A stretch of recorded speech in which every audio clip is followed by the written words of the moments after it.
بسم الله الرحمن الرحيم. الحمد لله رب العالمين، والصلاة والسلام على نبينا محمد وعلى آله وأصحابه أجمعين. أما بعد، السلام عليكم ورحمة الله وبركاته. Өткен сабағымызда бауырлар,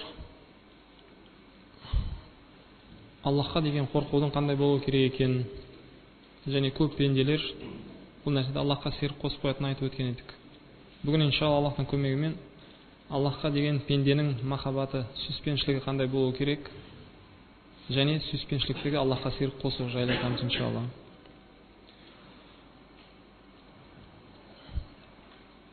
Сабақты бастардан бұрын махаббаттың өзі не екеніне кішкене тоқталып кетейік. Пенденің махаббаты қандай болады? Аллахқа деген махаббат дегенде нені түсінеміз? Аллахқа деген махаббат ол Аллахқа шүкір қылып берген неғметтеріне разы болып, толық мойынсыну, толық итаат ету Аллахқа. Бұл пенденің Раббысына деген махаббаты. Бұндай махаббат басқа ешкімге болмауы керек. Пенде Раббысына деген махаббаты ол Аллахты жақсы көреді деген сөз. Аллах Тааланың бұйрықтарын бәрін разы болып орындайды. Аллах Таала тыйым салған нәрселердің бәрінен тыйылады және Аллахтың берген неғметтеріне шүкір қылады.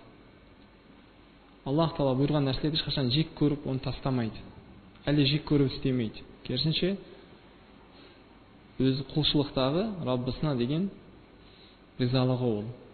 Бұл Аллахқа деген махаббат дейміз. Және пендеде одан басқа махаббат бар. Мысалы дейік, заттарға, әлде нәрселерге, әлде біреулерге, кісілерге болған махаббаттар болады. Махаббат табиғия дейтін. Мысалы, табиғи махаббат. Қарны аш кісінің тамаққа болған махаббат. Әлде махаббат ил-шифақ дейді. Жанашырлық махаббат. Әкенің балаға болған махаббат, әлде ананың балаға деген. Әлде махаббат сағыныш махаббат. Кісінің досына деген махаббаты, әлде ерлі зайыптың арасындағы махаббат. Бұл нәрсе иншалла тыйым салынған нәрсе емес.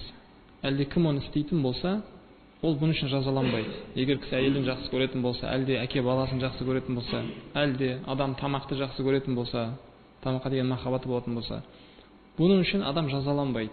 Бұған дайындалған азап жоқ. Шартпен бұлардың бәрінен бұрын оның Раббысына деген махаббаты болуы керек. Ең бірінші болып ол Аллахқа деген махаббатта болу керек.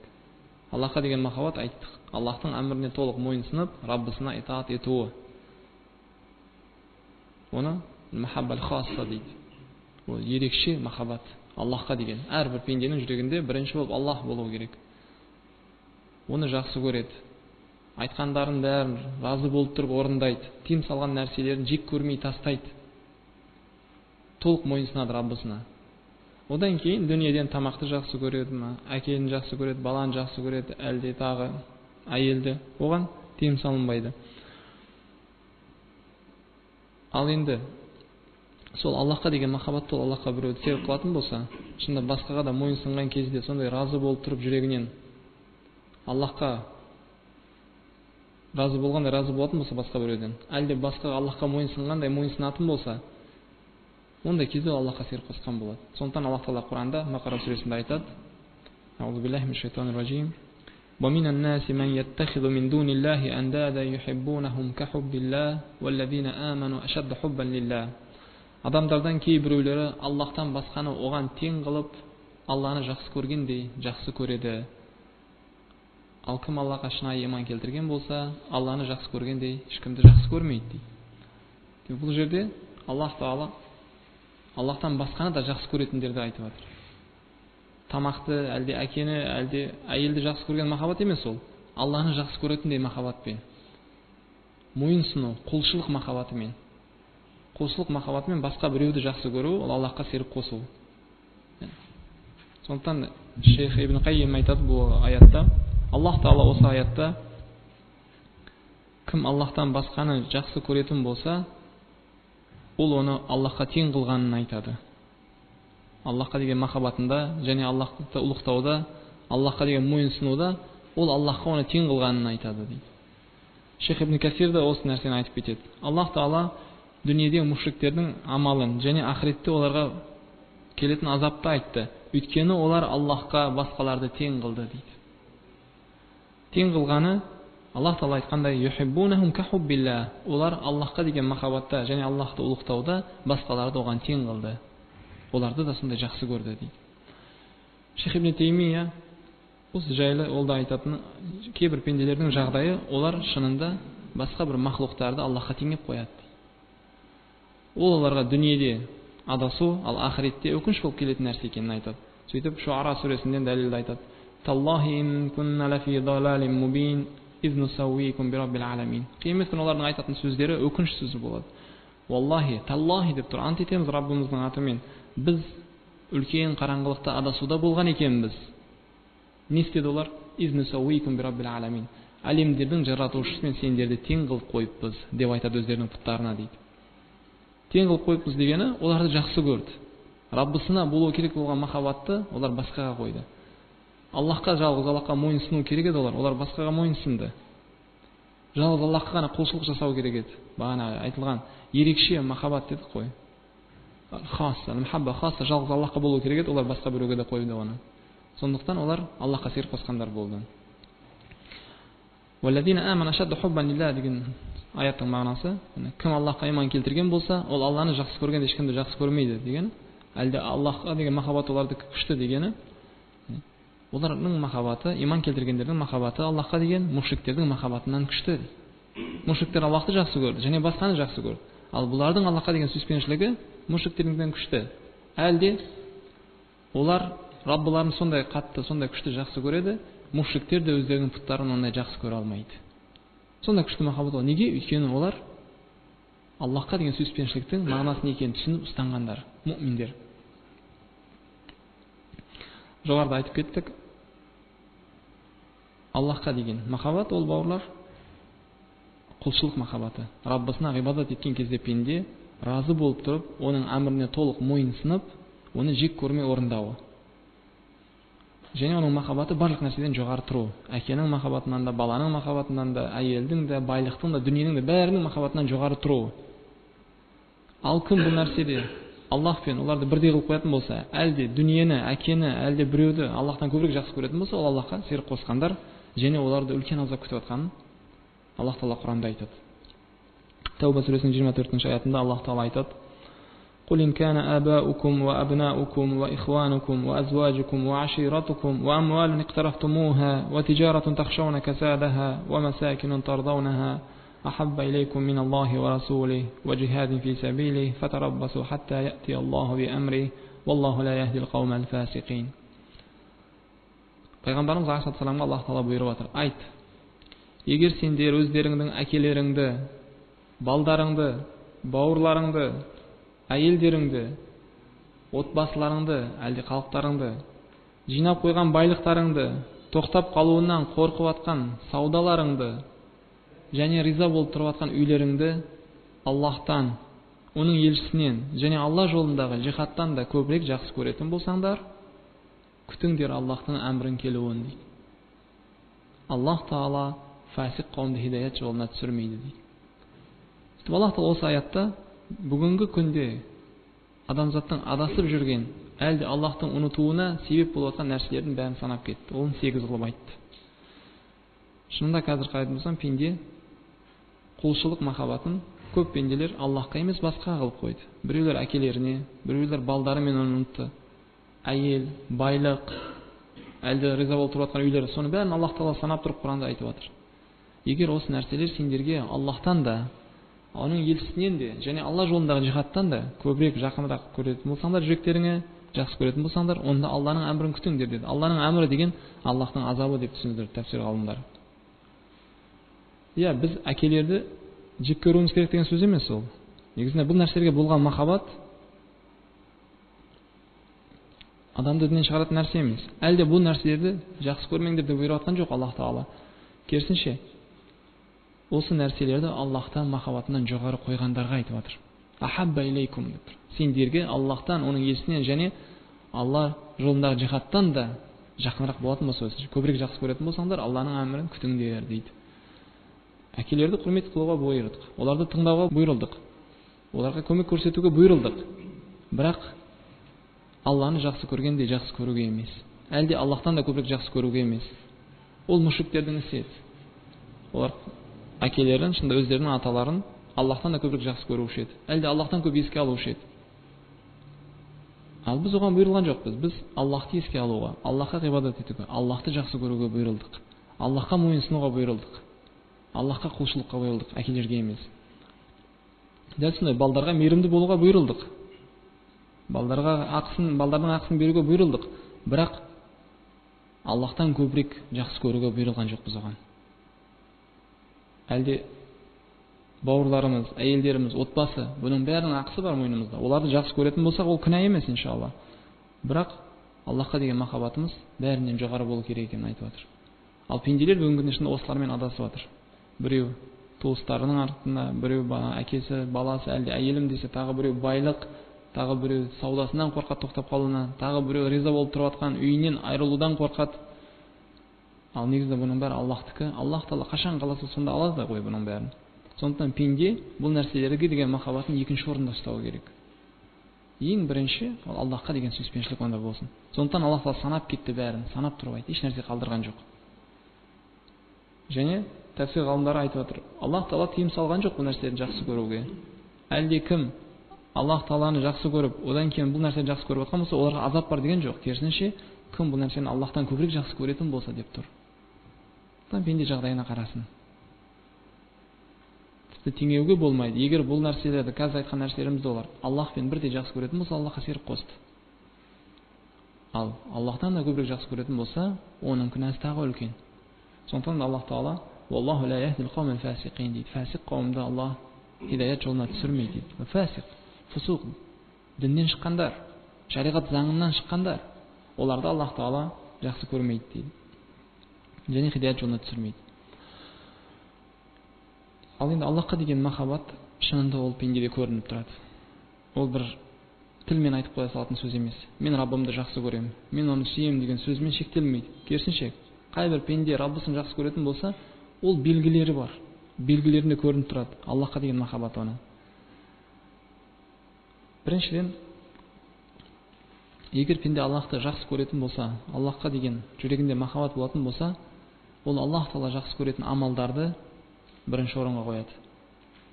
Аллах Тағала жақсы көретін амалдарды нәпсі жақсы көретін амалдардан жоғары қояды.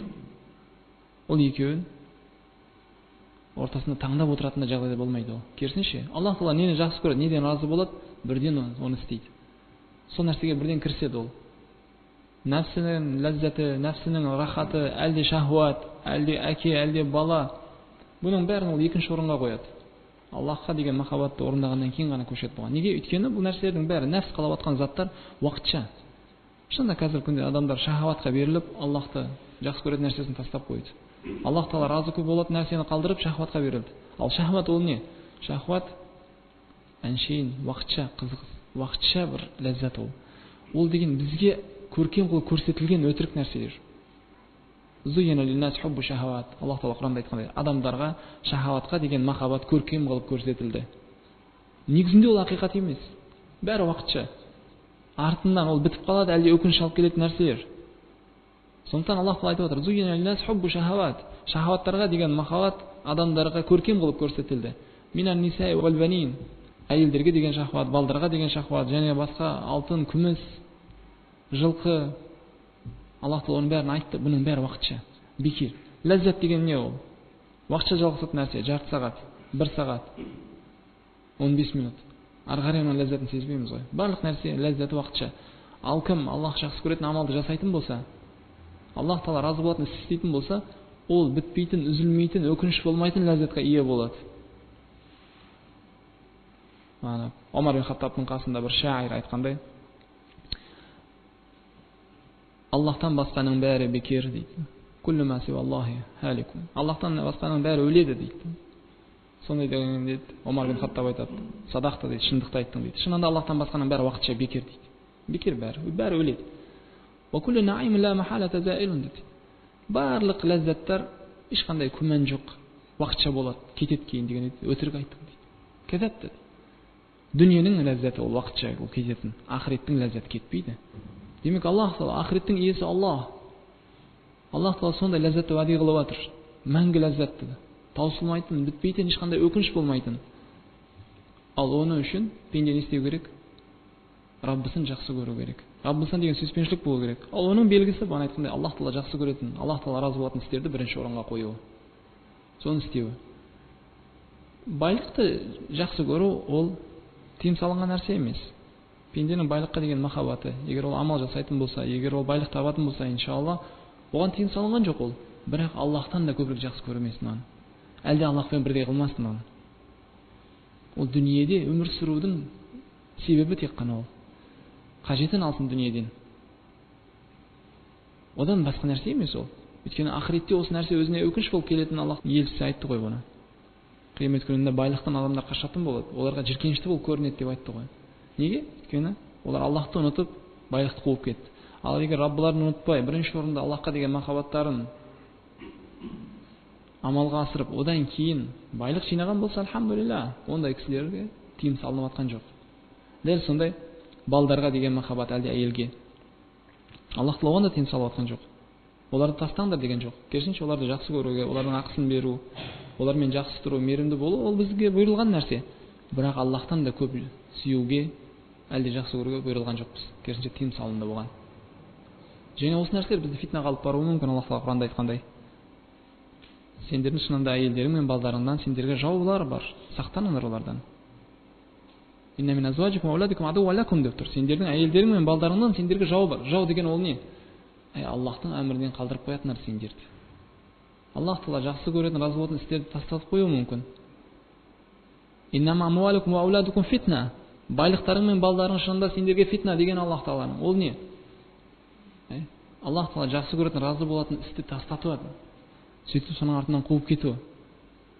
Сондықтан пенде барлық жағдайда бірінші болып Аллах Тағала разы болатын, Аллах Тағала жақсы көретін істі істейтін болса, ол иншалла Аллахтың жақсы көруіне, Аллахқа деген махаббатына дәлел болды.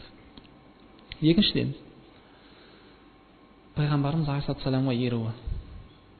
Пенде өзінің Аллахты жақсы көретінін Мұхаммад алейхиссаламға еруімен дәлелдейді. Кім шынында пайғамбарымыз алейхиссаламға еріп жүрген болса, оның әмірлерін орындап жатқан болса, ол кісі бұйырғандай өмір сүріп жатқан болса, бұл оның Раббысына деген махаббатына дәлел. Өйткені Құранда Аллах Тағала Әл-Имран сүресінің 31-32 аяттарында айтады: قل إن كنتم تحبون الله فاتبعوني يحببكم الله ويغفر لكم ذنوبكم والله غفور رحيم قل أطيعوا الله والرسول فإن تولوا فإن الله لا يحب الكافرين. Пайғамбарымыз алейхиссалам бұйырып жатыр: айт, егер шынында Аллахты жақсы көретін болсаңдар, маған еріңдер. Аллах сендерді жақсы көреді және күнәларыңды кешіреді. Аллах Тағала кешіруші және мейірімді. Пенде өзінің Аллахқа деген махаббатын пайғамбарымыз алейхиссаламға еруімен көрсетеді. Кім пайғамбарымыздың әміріне бет бұратын болса, оның сүннатын ұстанбайтын болса, ол кісінің жолын өзіне жол қылмайтын болса, оның мен Аллахты жақсы көремін деген сөзі бекер сөз. Өйткені Аллах Тағала оны себеп қылып қойды. Қул ин кунтум тухиббуна Аллаха фаттабиуни. Айт оларға, егер сендер шынында Аллахты жақсы көретін болсаңдар, маған еріңдер. Юхбибкумуллах, сонда Аллах сендерді жақсы көреді. Ва яғфир лакум зунубакум, және күнәларыңды кешіреді. Бәріміз де жақсы көретініміз не ол? Раббымыз бізді жақсы көрсе, және күнәмізді кешірсе, оған бір жол, белгі Аллахтың елшісіне еру екен. Қул атиу Аллаха ва расул. Айту, тағы бұйырып жатыр Аллах Тағала: Аллах пен оның елшісіне мойынсыныңдар. Аллах пен елшіге мойынсыныңдар дейді. Фа ин таваллау, егер бас тартатын болса олар, фа инна Аллаха ла юхиббул кафирин. Аллах кәфирлерді жақсы көрмейді. Демек, кім Алланың әмірінен бас тартқан, әлде пайғамбарымыз алейхиссаламның әмірінен бас тартатын болса, өзіне сол нәрсені риза болатын болса, бас тартты ма, ол кісі мұсылман емес екенін Аллах Құранда айтып отыр. Оның дұрыс екенін біле тұра істемейтін болса, ол фасиқ. Пайғамбарымыздың бұйрығын істеу керек деп бас тартатын болса, ол фасиқ амалын жасады. Ал енді жоқ, мен оны істеуге бұйырылған жоқпын деп бас тартатын болса пайғамбарымыздың сүннетінен, фа инна Аллаха ла юхиббул кафирин. Аллах Тағала кәфирлерді жақсы көрмейді деп тұр Аллах Тағала. Сондықтан Аллахты жақсы көрген пенде міндетті түрде пайғамбарының жолына ереді. Пайғамбарының бұйырғанын орындайды. Шынында Аллахқа мойынсыну деген Аллахтың елшісіне мойынсыну, Аллахқа мойынсыну ғой. Аллах Тағала Құранда айтқандай: кім елшіге мойынсынатын болса, ол Аллахқа мойынсынған болады. Кім елшіге мойынсынған болса, ол Раббысын жақсы көретініне дәлел көрсеткен болады. Ал кім Раббысын сүйетін болса, оны Аллах Таала сүйеді, жақсы көреді. Сөйтіп оның күнәларын кешіреді. Ғалымдар айтады, осы аят, бұл аяттың түсу себебі дейді, бір қауым келіп пайғамбарымызға біз Аллахты жақсы көреміз деп айтқан еді дейді. Біз Аллахты жақсы көреміз деп айтқан еді дейді. Сонда Аллах осы аятты түсірді дейді. Егер шынында Аллахты жақсы көретін болсаңдар, маған еріңдер деп айт оларға дейді. Демек қажет жоқ пенде келіп басқа айтудың. Мен Аллахты жақсы көремін деп. Шынында Аллахты жақсы көретін болсаң, көрсет оны. Немен? Пайғамбарымыз алейхиссаламға ерумен дегендей. Енді осы жерде балалар, осы аяттан қарайтын болсақ, Аллах Таала Аллахқа деген махаббаттың дәлелі болатынын айтты, және оның пайдасы бар екенін айтты. Кім Аллахқа деген махаббатта болатын болса, оның дәлелі болады екен. Ол не? Пайғамбарымыз алейхиссаламға еру. Ал кім Аллахқа деген махаббатта болатын болса, оның пайдасы бар. Ол иншалла Аллахтың махаббаты болады оған, және күнәлары кешіріледі. Бұның бәрі Аллахқа Таалаға деген махаббаттың белгісі. Үшіншісі, кім Аллахты жақсы көретін болса, ол міндетті түрде Аллах Таала жақсы көретін пенделерді жақсы көреді. Және Аллах Таала жек көретіндерді жек көреді. Аллахқа деген махаббаты бар кісі, Аллах жақсы көретіндерді жек көруі мүмкін емес. Әлде Аллах жек көретіндерді жақсы көруі мүмкін емес. Оның махаббаты да Аллах үшін, жек көрісі де Аллах үшін болады. Бұл иманның негіздерінен. Хадисте келгендей, иманның негіздерінен о біреуі Аллах үшін жақсы көру, және Аллах үшін жек көру деді. Бір топ пенделерді жақсы көреді. Неге? Өйткені Аллах оны жақсы көретінін айтты. Аллах Таала Құранда мұъминдерді жақсы көретінін айтты. Мухсиндерді жақсы көретінін айтты. Тақуалықтарды жақсы көретінін айтты. Әміріне мойынсұнған сабырларды жақсы көретінін айтты. Кім шынында Аллахты жақсы көретін болса, оларды жек көруі мүмкін емес. Оларға қарсы жамандық ойлауы мүмкін емес. Неге? Өйткені Аллах Таала оларды жақсы көретінін айтты. Ал егер оларға жамандық ойлайтын болса, оларды жек көретін болса, оның айтқан сөзі өтірік. Раббымды жақсы көрем деген. Әлде Аллах Таала Құранда кәфирлерді жек көретінін айтты. Мұнафиқтарды, мушриктерді жек көретінін айтты.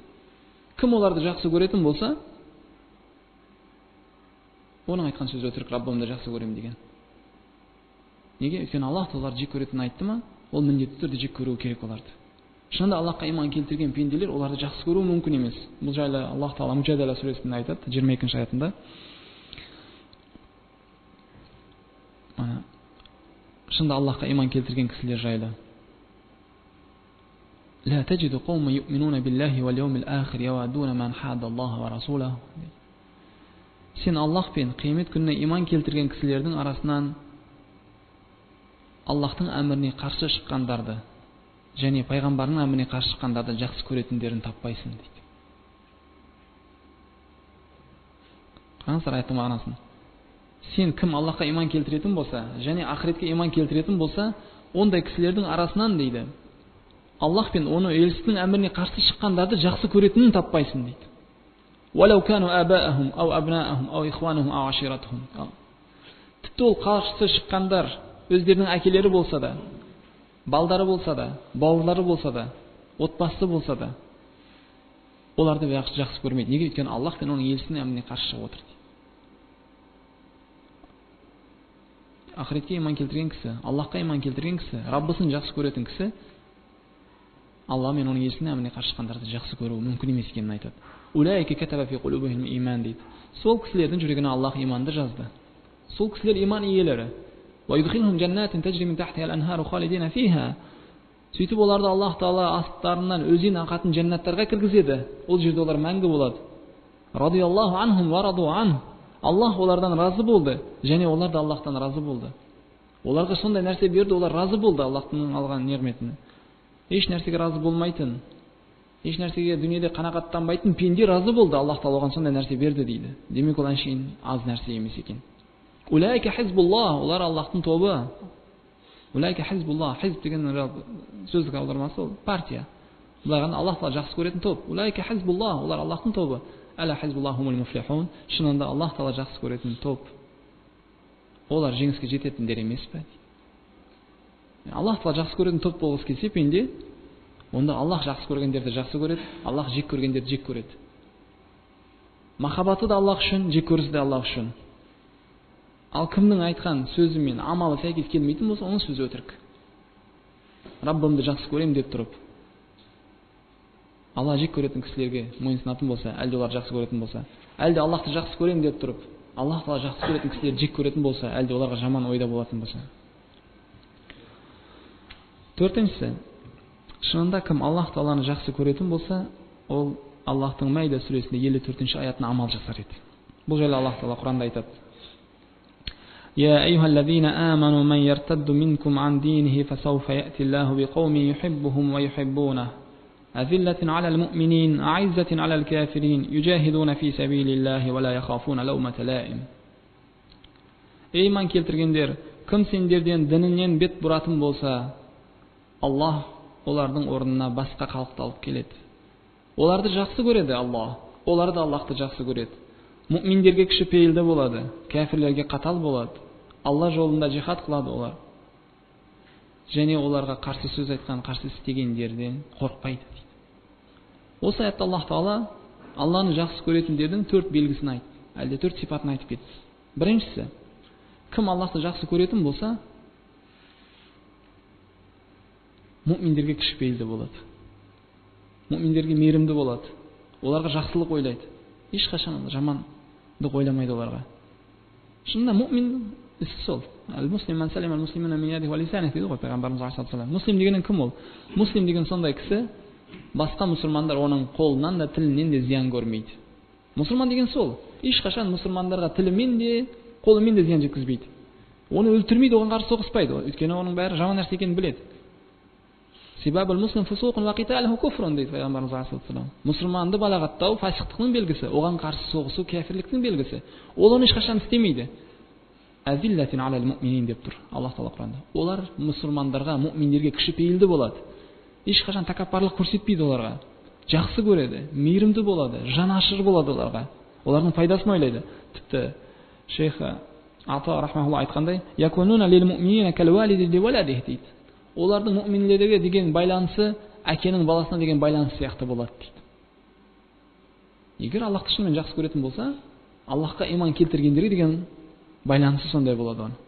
Тәкаппарлық қылмайды ешқашан. Неге? Өйткені бұл топ Аллах жақсы көретін топ екенін біледі. Екіншіден, егер шынымен Аллахты жақсы көретін болса, ол кісілер кәфірлерге қатал болады. Алланың әміріне қарсы шығып, Аллахтың ғибадатына мойынсынбай, мұсылмандарды жек көріп, оларға жаман ойлап жүрген кісілерді жақсы көріп, олардың алдына барып, неғылған керісінше оларға қатал болады. Оларға күшті көрсетеді. Ешқашан оларға әлсіздігін көрсетпейді. Олардың алдына барып кемшілігін айтпайды, айыбын айтпайды мұсылмандарды. Керісінше олардың алдында батыр сияқты болып тұрады. Қандай күшті болса да, қандай батыр болса да олар, қолдарында байлық болса да, билік болса да, олардың алдында ешқашан әлсіздігін көрсетпейді. Барлық жағдайда ол иманы мен өзінің күшті екенін біліп тұрады. Сондықтан Аллах Тағала Құранда аиззатин алал кафирин дейді. Кәфірлердің алдына келген кезде, кәфірлердің алдында олар батырлар сияқты тұрады. Біз бір әлсіз едік, біз күшеймей жатырмыз деп оларға арыз айтпайды барып, әлде барып бауырларының кемшілігін, айыбын ашпайды. Керісінше жасырады оның бәрін. Ман сатара муъминан сатарахуллах. Пайғамбарымыз алейхиссалам айтқандай, кім мұъминнің айыбын жасыратын болса, Аллах оның айыбын жасырады. Ол біледі. Оны мұсылманға да, мұсылман емеске де ашпайды. Ал имансыздардың алдында мүлдем ондай нәрсені көрсетпейді ол кісілер. Керісінше батыр сияқты болып тұрады ондай жерде. Үшіншісі, Алла жолындағы жихадтан олар тоқтамайды. Олар барлық кезде барлық жихад түрін жасайды. Жанымен де, қолымен де, байлығымен де, тілімен де барлық кезде жихадта болады. Кім Аллахты шынымен жақсы көретін болса, ол жанымен жихад қылады. Жанын беруге барлық кезде дайын болып тұрады. Ол қолымен жихад қылады. Жаман амалдарды тоқтатады. Аллах Тағала жек көретін істерді сындырып бұзуға дайын болып тұрады. Ол байлығымен жихад қылады. Аллах Тағала жақсы көретін, риза болатын істерге Алла разылығы үшін байлығын жұмсайды. Ол тілімен жихад қылады. Ол адасып жатқандарға насихат айтады. Қателесіп жүргендерді тура жолға шақырады, дағуат айтады, исламға шақырады. Осының бәрі жихад. Осылардың бәрін жалғыз ниетпен ғана істейді. Ол не?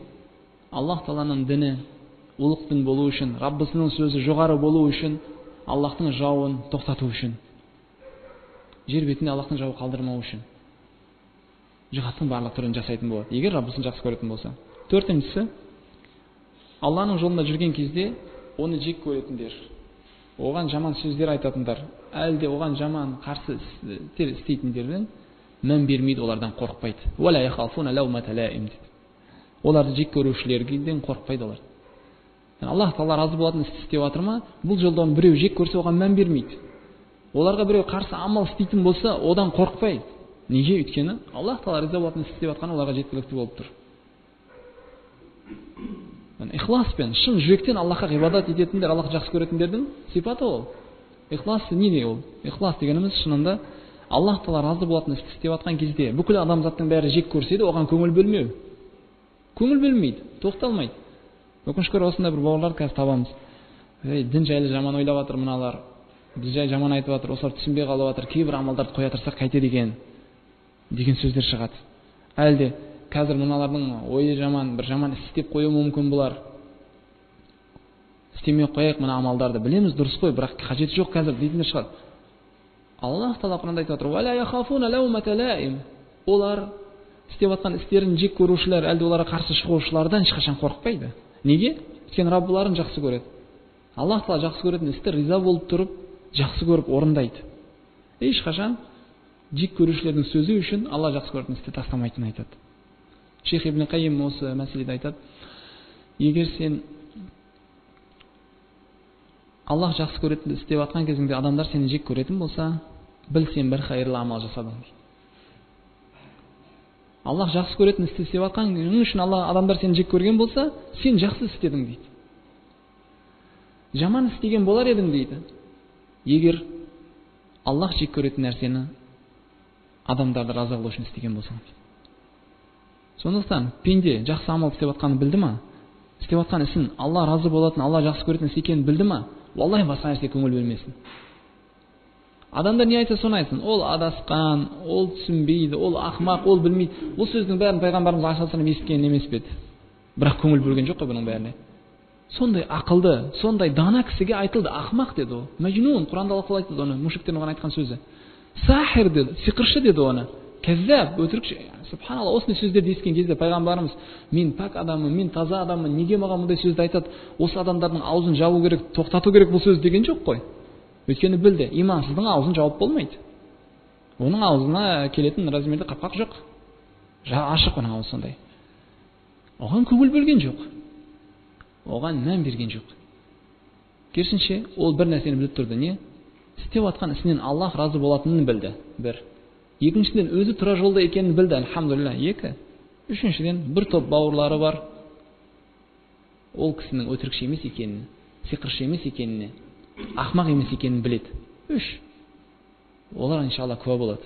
Бұдан басқа не керек пендеге? Ана имансыздың разылығын, мына имансыздың разылығын іздейтін болса, ол Аллахтың разылығынан айырылып қалады. Әлде ана бір кісінің ісінен қорқатын болса, мына бір кісінің ойынан қорқатын болса, ол Аллахтың разылығынан алыста қалады. Сондықтан ол сөздерге, істерге көңіл бөлмейді. Валя яхафуна лаумата лаим. Оларды жек көрушілерден олар қорықпайды дейді. Демек, осы аятта Аллах Тағала мұъминдердің 4 белгісін айтып кетті. Және мән берген болсаңыздар, Аллах Тағала бізге мұқтаж емес екенін айтып кетті осы аятта. Я айюхаллазина аману ман яртадда минкум ан дини.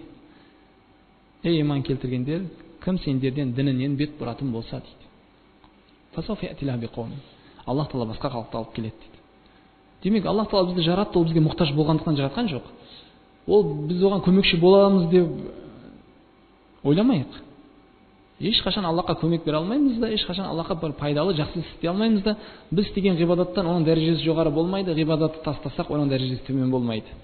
Аллах Тағала айтып тұр: егер қайбірің діннен бет бұратын болсаңдар, Аллах Тағала сендердің орындарыңа басқа қауымды алып келіп қояды дейді.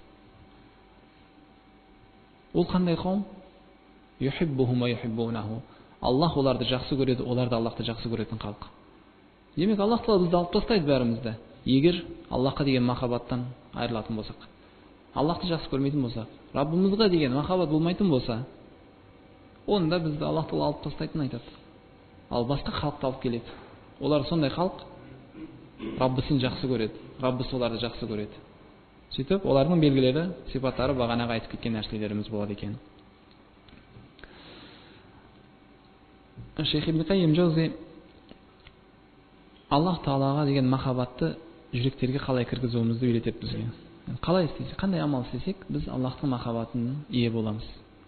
Әлде жүректерімізде Аллахқа деген махаббат пайда болады. Сөйтіп ол кісі бірнеше амалдарды санайды, санын онға жеткізді. Соны иншалла айтып өтейік. Біріншіден дейді: Қираатул Құран бит-тадаббур ва тафаххум лимаанихи ва ма урида бихи. Құранды түсініп, Құранды мағыналарын түсініп оқу, оны ойланып оқу дейді. Адамда Аллахтың махаббатын пайда қылады дейді. Шынында адам баласы Құранды оқыған кезде оған көңіл бөліп, түсінуге әрекет қылып, оны мағынасын үйрену үшін оқитын болса, валлахи оған талай ақиқаттар ашыла бастайды.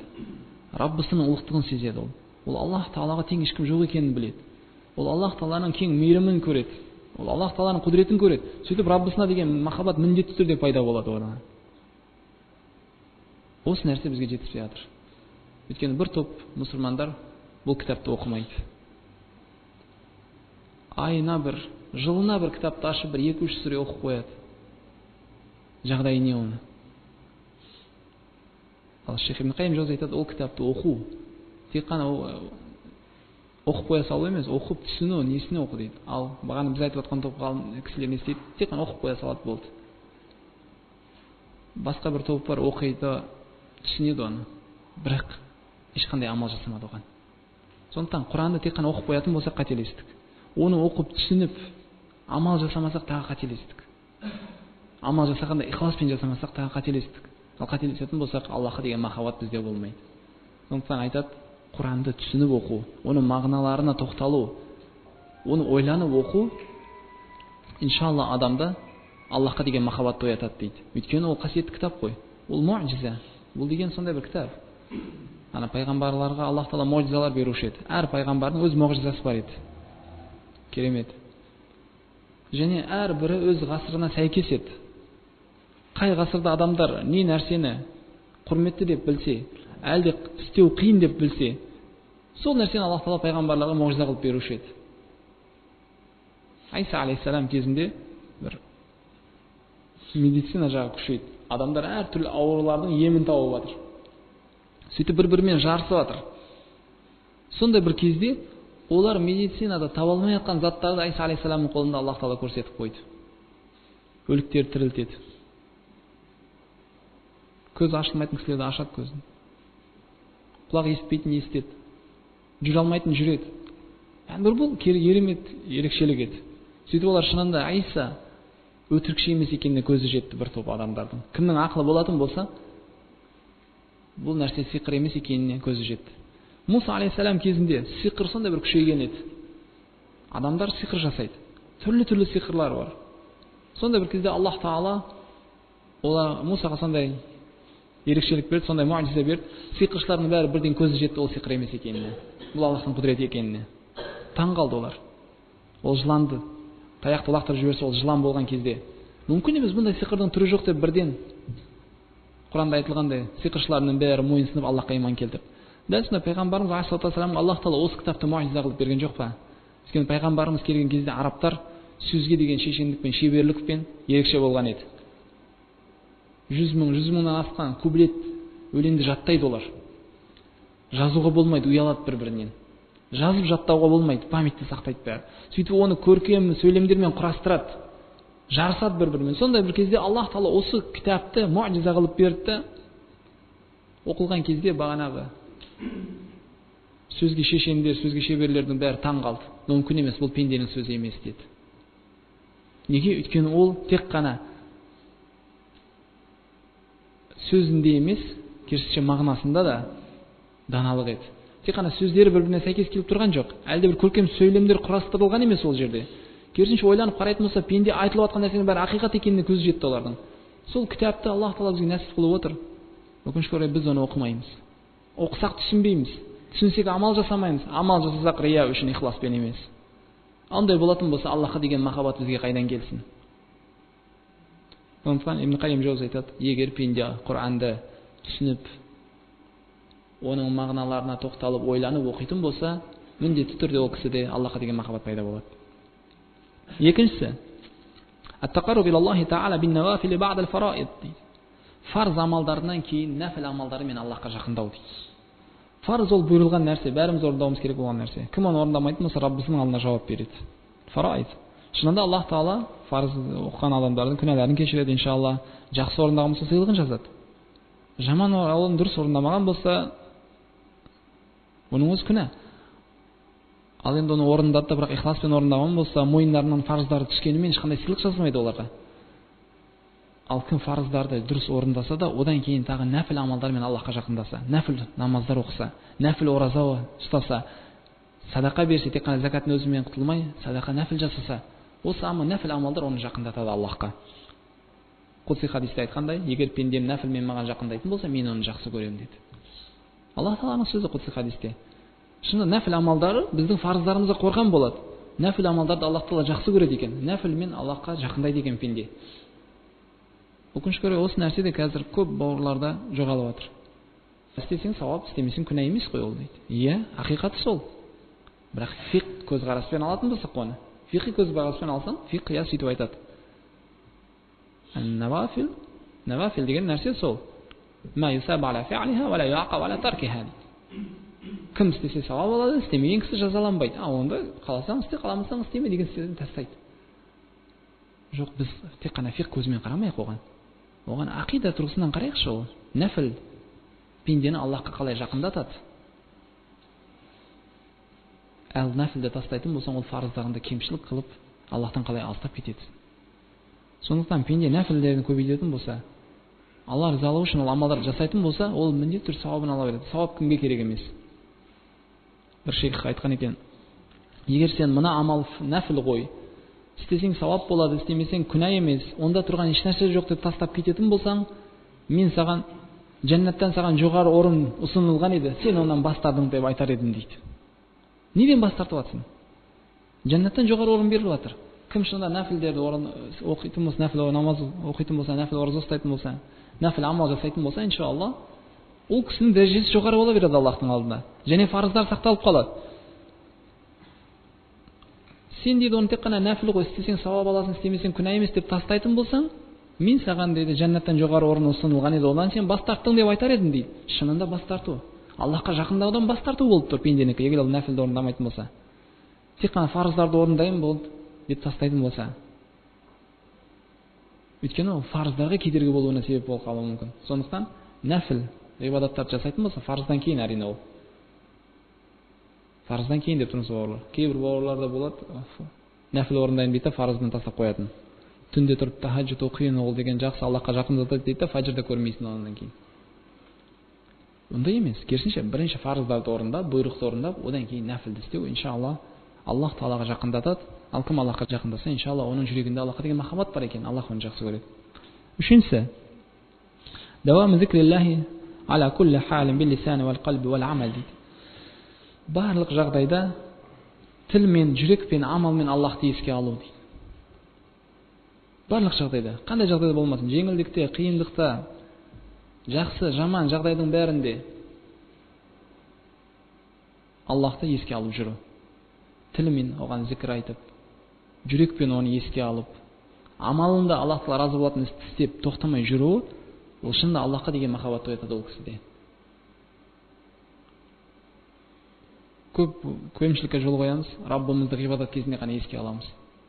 Егер біз шынында Аллах Тааланы барлық кезде еске алсақ, амалымыздың бәрі ғибадат болар еді. Біз тек қана белгілі фарыздар, намаздарға келген кезде Аллахты еске алармыз. Соның өзін жақсы деп санап жүрміз.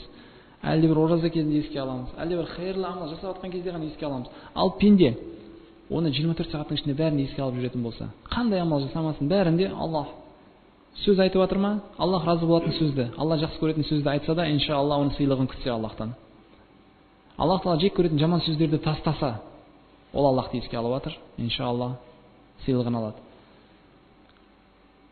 Жүрек ойлап жатыр ма? Аллах Таала жақсы көретін, Аллахның дініне пайдалы бір істі ойласа, Аллах Таала жек көретін ойларды өзінен алыстататын болса, оның жүрегі ғибадат етіп жатыр. Амалда ма? Аллах Таала жақсы көретін амалды жасасын, Аллах Таала разы болатын амал жасасын, Аллах Таала жек көретін амалдарды бәрін тастасын, ол амалында ғибадат жасап жатыр. Сөйтіп 24 сағаттың бәрі ол ғибадатта. Кім оны істейтін болса, иншалла, Аллахқа деген махаббат пайда болды онда. Төртіншісі, исару ма юхиббуху Аллаху ала ма юхиббуху аля абд. Алла жақсы көретін нәрсе мен өзінің жақсы көретін нәрсесі бір уақытқа келіп қалған кезде Алла жақсы көретін істі алға қоятын болса дейді. Сондай жағдай болды да, Алла жақсы көретін іс келіп тұр. Аллах Тағаланың бұйрығы келіп тұр. Аллах Тағала разы болатын іс келді, сол кезде нәпсіне қажетті зат та болып тұр. Нәпсін артқа қойып, алға Аллахтың жақсы көретінін қойып, соны істейтін болса, ол шын Аллахқа деген махаббат оятады. Мына да қажет қой, нәпс керек нәрсе, анау деп басты қатыратын болса, ол жағдай қиын екен. Шынында осындай нәрселерді қазір естіп қаласың кейбіреулерден. Мен қазір өзімді жағдайымды дұрыстап алмасам, мен бірінші өзімді ретке қойып алмасам, Алла жақсы көретін істі қалай істеймін? Сондықтан бірінші болып мынаны істеп алайын. Ол өзіне өзі сүйеніп қалды. Кеше айтып кеткеніміздей. Нәпсіне сүйеніп жатыр. Ол өзі істеп жатқан сияқты. Аллахтан ешқандай көмек жоқ сияқты оған. Өзі істеп жатыр. Аллах Тағала оны тастап қойды, әлде ұмытты. Сөйтіп ол Аллахқа өзін еске салып жатқан сияқты. Жоқ, керісінше Аллах Тағала бұйырған нәрсенің уақыты келді ма? Аллах Тағала жақсы көретін істің уақыты келді ма? Таста бәрін. Істе соны. Мүмкін сол соңғы амал болып қалар. Ал мүмкін сен өзің жақсы көретін істі істеп болғанша Аллах Тағала саған ол жақсы көретін істі істеу мүмкіншілігін бермей қояр. Сондықтан пенде сондай жағдайда Аллах көретін істі бірінші орынға қоятын болса, альхамдулилля, Раббысына деген махаббатқа ие болады. Төртіншісі, Аллах Тағаланың есімдері, сипаттарын еске алып ойлану. Ойлану, бауырлар. Ойланған кезде Аллах Тағаланы еске алсын да ойласын. Оның есімдері, сипаттарын еске алсын. Машалла, қандай есімдер? Кәміл, толық, ешқандай кемшілік жоқ, айып жоқ, сондай бір жаратушы ол. Саған бір пендені бір жақсылығын ойлайын десең, жақсылығын ойлап тұрған кезде кемшіліктерін көре бастайсың. Әлде бір затқа қарап тұрып, оны қандай бір әдемілігін көріп тұрсаң, бір жерінен оны жаман бір сипатын, әлде бір жаман бір зиянын, әлде бір кемшілігін көресің. Барлық нәрседе сондай. Аллахтан басқа. Ал енді пенде отырып бір ойланса, Аллах Тағаланың сипаттарын еске алса, оның есімдерін еске алса, машалла, бәрі кәміл. Құдіретті, әл-Қадир деді ма, барлық нәрсеге құдіретті. Қолынан келмейтін еш нәрсе жоқ. Әл-Халиқ деді ма, қалаған нәрсесін жаратушы, не қалса соны жаратады. Бәріне құдірет жетеді. Рахим деді ма, сондай мейірімді, Рахман сипаттарына қарайтын болса, бұл дүниеде мұсылман, кәфир, мушрик, мұнафиқ бәрі өмір сүріп жатыр, оның мейірімділігі бәріне рызық беріп жатыр. Бәріне өмір сүру мүмкіншілігін беріп қойды. Бәрі оның неғметтен ләззаттанып жатыр. Разиқ, қандай рызық иесі бұл, қандай мейірімді ол. Әл-Ғафур, пенде қанша күнә жасасын, қанша айыпты амалы болсын оның, егер кешірім сұрайтын болса, оны кешіруші. Қандай сипаттар бұның бәрі. Бауырымыз кейбірде таухидты ұстанған, ғибадат жасайтын, Құран мен хадис бойынша жүрмін деген, қиблаға қарап намаз оқитын, Құранды ұстанып жүрген бауырымыздан бір жаман сипатын көріп қалсақ, әлде бір жаман сөз айтса, біразға дейін жүреміз, ренжіп. Тіпті, ақың жоқ ренжуге, субханалла, бауырым ғой десе, хотя 3 күнім бар ғой деп. Пайғамбарымыз асылсым айтты ғой, 3 күннен көп ренжуге болмайды деп. Менде 3 күн бар ғой. Кешіре алмай жүреміз соны. Аллах Тағала кешірімділігі қара. Адам оған серік қосады. Пұтқа, ағашқа, тасқа, сиырға, тышқанға, жыланға ғибадат еткен адам кейін тастап жалғыз Аллахқа ғибадат етемін, тәуба қылдым десе, оның күнәсін кешіреді. Аллах Тағаланың алдында кәфір болып жүрген пенделер, Раббыма ғибадат етпеймін, ол жоқ.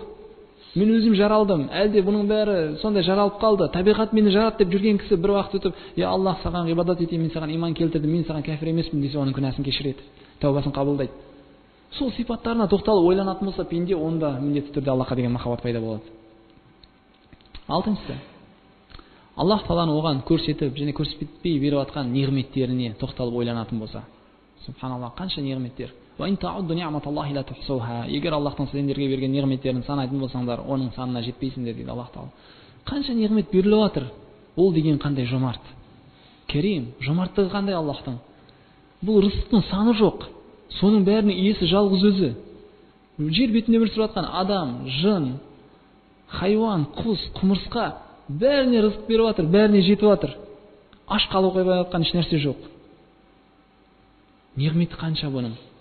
Хадисте келгендей, Аллах Тағала осы мақлуқтардың бәріне рызқын береді, оның қазинасынан еш нәрсе азаймайды дейді. Аллах Тағала да сондай барлық қазинаның иесі ол.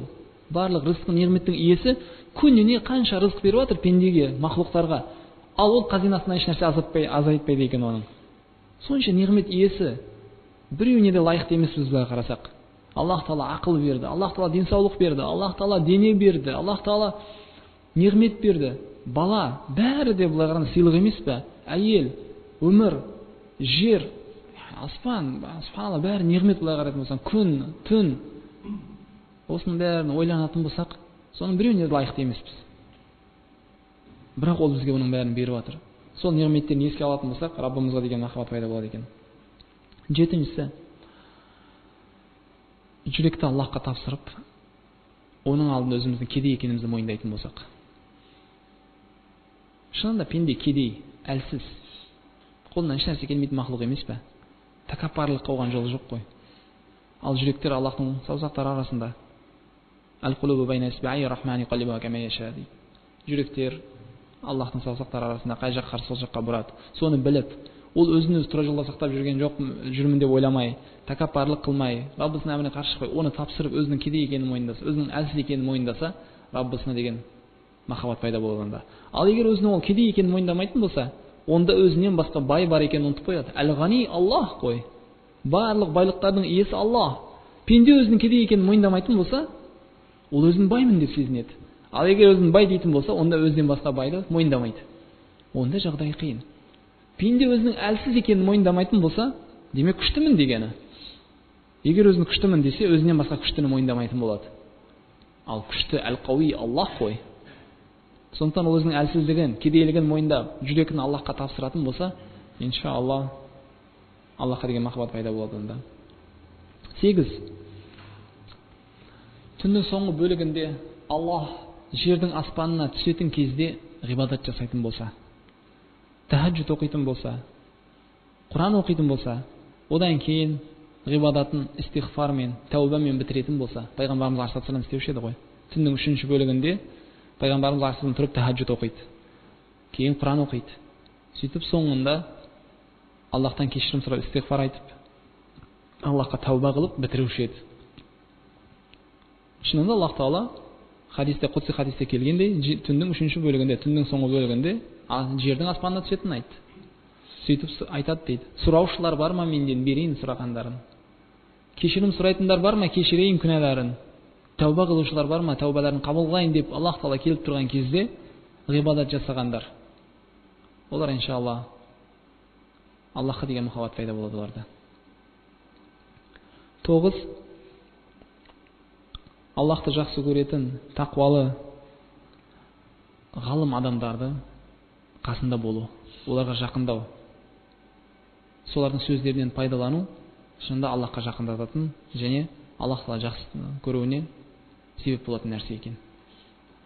Пайғамбарымыз алейхиссалам айтады ғой: "Әл-мар'у аля дини халили фальянзур ахадукум ман юхалил." Пенде досының дініне, ақлағына қарап діні, ақлағы өзгеретін болады пенденің. Қараңдар кімді өздеріңе дос қылып жатсыңдар дейді.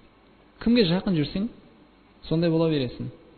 Ғалым кісілерге, тақуалы кісілерге жақындайтын болса, олардың сипатын үйренеді, олардан ақлақ үйренеді, олардан ғылым үйренеді, алхамдулилля. Наданға, имансызға жақындайтын болса, соның сипаттарын ала береді, ол өзі сезбей қалады.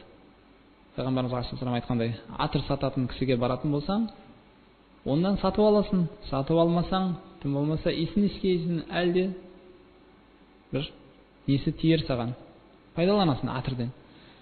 Ал темір ертетін кісінің алдына барсаң не болады? Ол жерде күйіп қаласың, әлде бір қара бір күйе жұғып шығасың ол жерден. Сондай ғой. Сондай, егер Аллах Тағала жақсы көретін тақуалы, иманды кісілердің қасында болатын болсаң, олардан тақуалықты, имандықты, әдепті, ақлақты үйренесің. Ал имансыздардың қасына барсаң, олардың имансыздығын үйретеді. Сондықтан айтып жатыр: "Әл-мар'у аля дини халили фальянзур ахадукум ман юхалил." Адамдың діні, ақлағы досының діні, ақлағына қарап өзгере береді. Қараңдар кімді өздеріңе дос қылып жатсыңдар дейді. Кімге жақын жүрсіңдер. 10-ші, жүрегіміз бен Аллахтың арасына тосық болып қалуы мүмкін болған амалдардың бәрінен сақтану. Аллах пен жүректің арасына тұрып қалатын нәрселер. Яғни қай нәрсені істейтін болса, пенде Аллахтан алыстататын болса, қандай нәрсе адамның жүрегін Аллахтан алыстатып жіберетін болса, сол амалдардан қашуы, ол амалдарды тастау. Өйткені оның жүрегі қарайып бара береді. Егер Аллах Тағала алыстататын амалдарды жасайтын болса, шынында жүрек қарайды. Жүрек қарайтын болса, онда ешқандай хайыр қалған жоқ. Сондықтан пенде қай амалды Аллах жақсы жек көретін болса, сол амалды тастап, қандай амал Аллахтың дінінен алыстатып жіберуі мүмкін, Аллахтан мені алыстатып жіберуі мүмкін деп қорқатын болса, ол амалды міндетті түрде тастап, керісінше Аллах Тағала жақсы көретін, Аллахқа риза болатын істерді істейтін болса, ол иншалла онда Аллахқа деген махаббат пайда болады. Осы он нәрсені Ибн Қайим Джаузи бұл Аллахқа деген махаббатты оятатын себептер деп айтады. Егер пенде Аллахты жақсы көретін болса, Аллахқа деген сүйіспеншілік пайда болатын болса, онда міндетті түрде одан кейін пайғамбарымыз алейхиссаламға деген махаббат пайда болу керек онда. Өйткені кім пайғамбарымызды жақсы көрмейтін болса, оның Аллахты жақсы көремін деген сөзі бекер. Өйткені Аллах та оны жақсы көрді. Кім пайғамбарымыз алейхиссаламға ермейтін болса, оның Аллахты жақсы көрдім деген сөзі бекер. Сондықтан пайғамбарымыз алейхиссаламға деген махаббатты ояту керек. Пайғамбарымыз айтқандай, алейхиссалам, لا يؤمن أحدكم حتى أكون أحب إليه من والده وولده والناس أجمعين деп. Сендердің біреулерің мені өзінің әкесінен, баласынан, барлық адамзаттан көбірек жақсы көрмегенше иманы кәміл болмайды. Толық иман иесі болмайды. Дұрыс мұъмин болмайды ол. Егер мені өзінің әкесінен де, баласынан да бүкіл адамзаттан көбірек жақсы көрмесе дейді. Омар бин Хаттаб айтқанда, я Расулаллах, мен сізді барлық адамзаттан көбірек жақсы көремін өзімнен басқа деген еді. Жоқ деді Омарға. Өзіңден де көбірек жақсы көрмегеніңше болмайды деді. Сол кезде Омар бин Хаттаб, егер айтсаңыз болды, онда мен сізді өзімден де көбірек жақсы көремін деген еді. Ана Омар деді. Міне сол дұрыс болады Омар. Пайғамбарымыз алейхиссаламды неге жақсы көруіміз керек? Өйткені ол кісі бізге екі дүниенің бақытын үйретті. Өйткені ол кісі бізге дүниеде дұрыс өмір сүріп, ақыретте азаптан құтылу жолын үйретті. Бұл жолды бізге әкелер үйрете алмаған еді. Бұл жолды бізге аталар үйрете алмады. Бұл жолды бізге басқа адамзат үйрете алмады. Оны Аллах Тағала пайғамбарымыз Мұхаммад алейхиссаламға нәсіп қылды. Сөйтіп ол кісі бізге екі дүниенің бақытын табуды, хидаят жолында жүруді үйреткені үшін Аллахтың қалауымен ол кісіні жақсы көруіміз керек. Ол Аллахқа ең жақын кісі болғандықтан ол кісіні жақсы көруіміз керек. Аллах Тағала оны біздің арамыздан таңдап алғаны үшін, ең абзал адам қылғаны үшін оны жақсы көруіміз керек. Кім оны жақсы көрмесе, кім оған деген махаббаты төмен болатын болса басқалардан, онда оның иманы кәміл болмағандығы. Егер пайғамбарымыз осы хидаят жолын бізге үйреткені үшін оны жақсы көруіміз керек болатын болса, бауырлар, онда Аллахқа деген махаббатты ойланайық. Аллах Тағала әлемнің жаратушысы. Аллах Тағала барлығымызды жаратушымыз. Аллах Тағала бізге берілген неғметтің, рызықтың бәрінің иесі. Аллах Тағала сол бағанағы пайғамбарымыз алейхиссалам алып келген хидаятты жаратушысы. Пайғамбарымыздың жаратушысы. Осы нәрсені бізге нәсіп қылған Аллах. Соның бәрін істеген Аллахты қандай жақсы көруіміз керек. Пайғамбарымыз оны тек қана жеткізгені үшін барлық адамзаттан көбірек жақсы көрілуі керек екенін айтқан болса, Аллах Тағалаға деген махаббатымызды басқа біреуді оған тең қылмайық. Ол мүмкін емес. Тіпті пайғамбардың өзінде. Кім пайғамбарымыз алейхиссаламды Аллахпен бірдей жақсы көретін болса, ол Аллахқа серік қосты. Бірінші ол Аллахқа деген махаббат. Аллахқа деген сүйіспеншілігі. Ондай махаббатпен басқа ешкімді жақсы көрмейді, басқа ешкімге мойынсынбайды. Одан кейін адамдардың арасынан ең көп жақсы көретіні ол пайғамбарымыз Мұхаммад алейхиссалам болу керек. Иншалла Аллах Тағала бәрімізге де Аллахтың махаббатын нәсіп етсін иншалла. Сонымен дүниеде ақыретте бақытты табатын кісілерден болайық иншалла. Субханакаллахумма бихамдика нашһаду ан ла илаха илля анта настағфирука ва натубу илейк. Ассаламу алейкум ва рахматуллахи ва баракатуһу.